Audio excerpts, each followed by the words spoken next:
Et on en vient maintenant au travail des étudiants du lycée Léonard de Vinci à Antibes. Ils veulent obtenir leur diplôme d'artisan céramiste d'art et pour cela, ils doivent effectuer un stage. Eh bien, ils ont décidé de partir 3 semaines en Chine, qui est réputée pour avoir les meilleurs spécialistes au monde dans le domaine de la céramique. Hélène Maman avec Didier Beaumont.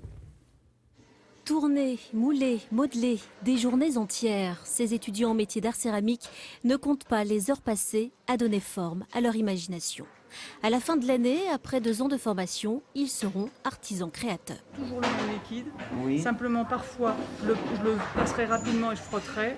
Parfois, je prendrai plus de temps. Mais avant, un stage de 3 semaines à l'étranger doit compléter le cursus. Cette année, direction la Chine, le berceau de la porcelaine qui continue d'innover. On sait que ça va être riche en découvertes, sur un plan technique aussi, puisqu'on va aller dans des ateliers pendant plusieurs semaines. On va travailler avec des gens de là-bas qui vont nous apprendre certaines techniques qu'on n'a pas ici. Ils vont voir vraiment la dextérité que peuvent avoir les Chinois, notamment avec la porcelaine, où ils sont capables de tourner à 3 personnes. Ils sont à 3 sur un tour. Ils tournent 150 kg de terre et ils montent des jarres qui font 5-6 mètres de haut.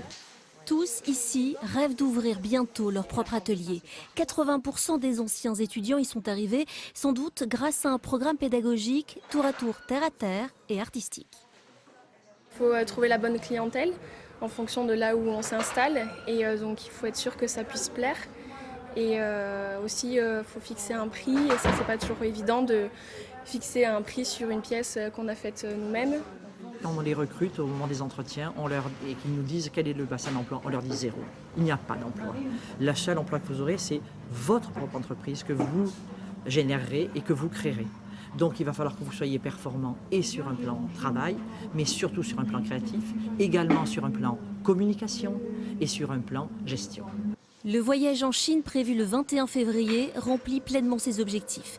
Mais un tel projet coûte cher. Le lycée prend à son compte les billets d'avion et il restera 800 € à la charge des élèves.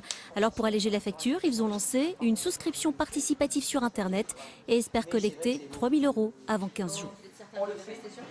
Deuxième volet de notre série de la semaine consacrée en ce moment aux artisans d'exception.